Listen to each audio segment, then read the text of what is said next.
Hello, ladies and gentlemen. Welcome back to Carnage Corner. I told you I'd be back soon, and here I am. So, nope, it's not the Civil War review yet. I'm actually trying to secure myself a co-host for that one, so we're going to see if that's possible. But we're actually going to talk about upcoming movie news. We're actually going to step back.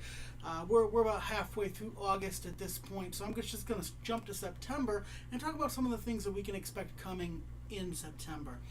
Starting with on September 2nd, we are getting Kickboxer Vengeance. What this seems to be is a reboot of the Kickboxer franchise, which was Jean-Claude Van Damme's. The film stars Dave Bautista, of most notably known from Guardians of the Galaxy, or if you are a wrestling fan, as Batista.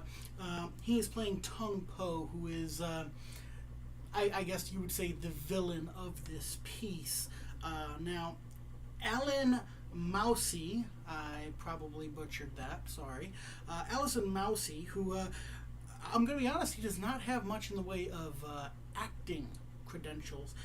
He has done a lot of stunt work, though. He seems to predominantly be a stuntman, having been the stunt double for Jai Courtney on Suicide Squad and the stunt double for Hugh Jackman on X-Men Apocalypse. But he will be playing Kurt Sloan, who is our hero, I guess you'd say. And of course then Jean-Claude Van Damme is going to be playing Master Durand, because I guess he just needs to work, I don't know. But this is being directed by John Stockwell, who directed such cinematic gems as the Jessica Alba film Into the Blue. And in case you can't tell, I am being sarcastic. The movie was garbage. And it's being written by Jim McGrath, who is a first-time writer. He has no writing credits to his name. And Dimitri Lagothis.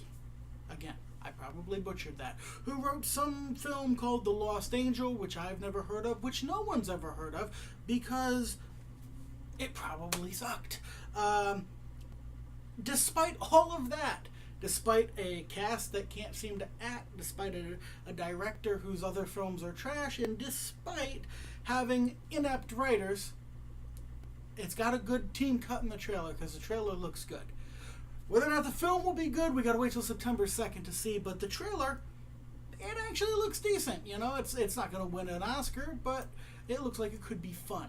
So, and it also stars an entire host of aging MMA fighters who are trying to transition into film. So, yeah, we'll see how that works out for them. Moving forward from there, the Kate Mara film Morgan. I caught the trailer for this. I had heard great things, and then I watched the trailer, and I just wasn't impressed. Like, nothing about the trailer captured my attention or made me want to watch this film. Now, Kate Mara is in it. She is amazing talent. She's awesome, but nothing. They need a better trailer, because nothing about this trailer makes me want to see this film. It just doesn't. Talk about Yoga Hosers, which is also coming in September. Yoga Hosers stars Johnny Depp, Kevin Smith, Harley Quinn Smith, and Lily Rose Depp. And yes, that is fathers and daughters there, in case you were wondering why the names were familiar.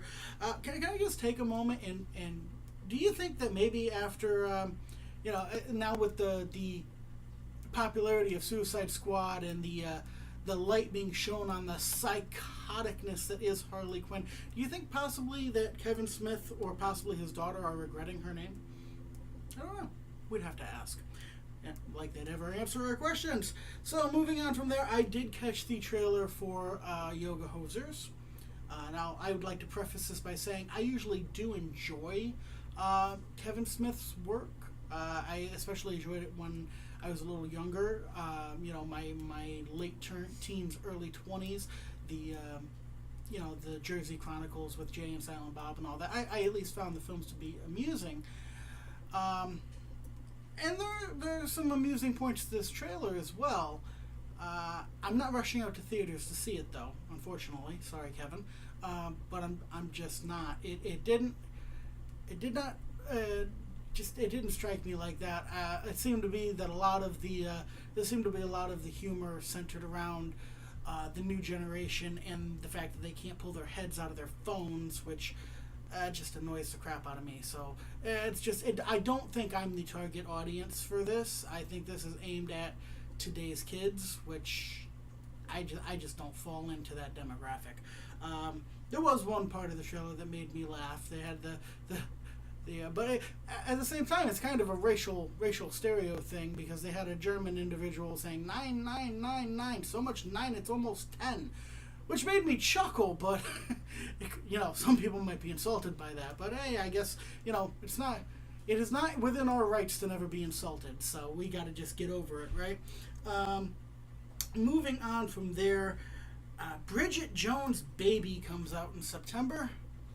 And yes, I actually brought myself to watch the trailer. And I immediately wanted the last 2.5 minutes of my life back. This movie looks like trash. It looks like absolute trash. And I cannot imagine anybody's actually going to go see it. Like, who the hell cares? Oh God. I'm going to move on. Okay, I'm going to move on. We're going to go ahead and I'm starting something new here. Every time I talk about an upcoming month in film, I'm going to pick one film, and I'm going to award it the Casting Brilliance Award. And so we're starting this off, and this one, Casting Brilliance for September, that goes to the cast of The Magnificent Seven. I'm talking the conglomerate of Denzel Washington, Chris Pratt, Ethan Hawke, and Vincent D'Onofrio, just to name a few.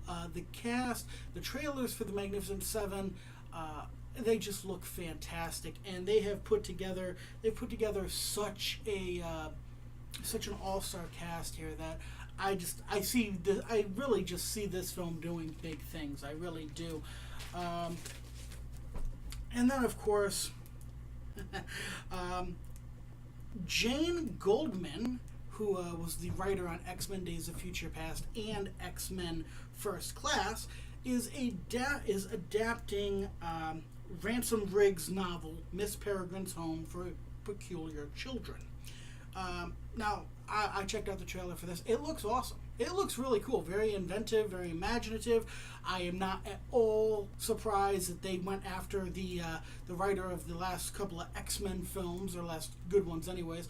They went after her to adapt this novel, because she obviously has a bit of experience dealing with people with abilities. This, of course, being directed by Tim Burton, just like every other Tim Burton film. It's a little weird.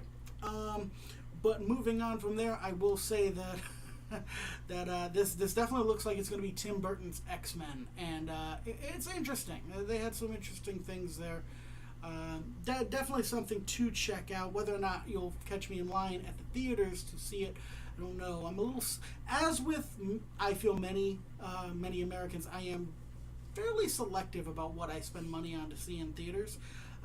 So that a lot of these movies, their trailers really need to step up their game if they actually want to get more people in the theaters. Because if the trailer doesn't make you go, I have to see that, odds are they're not going to go see it. They're going to wait for it to come out on a streaming platform, or they're going to wait for it to come out on DVD. So that being said, this has been a little bit of a rapid fire. Kind of news program for you. That's what's coming up in September. The next time I come to you, I'll be bringing you probably gonna have a new show coming to you. I'm gonna call it Superhero Shakedown, and we're just in that show we're just gonna cover all superhero films. The comic book genre has become such an explosive and lucrative genre that I just felt it was prudent to give it its own show where we can go all over everything that's coming from Sony, Marvel, DC, Fox, all of it, and cover it in one place. So make sure you come back and check that out. And remember, until next time, carnage is right around the corner.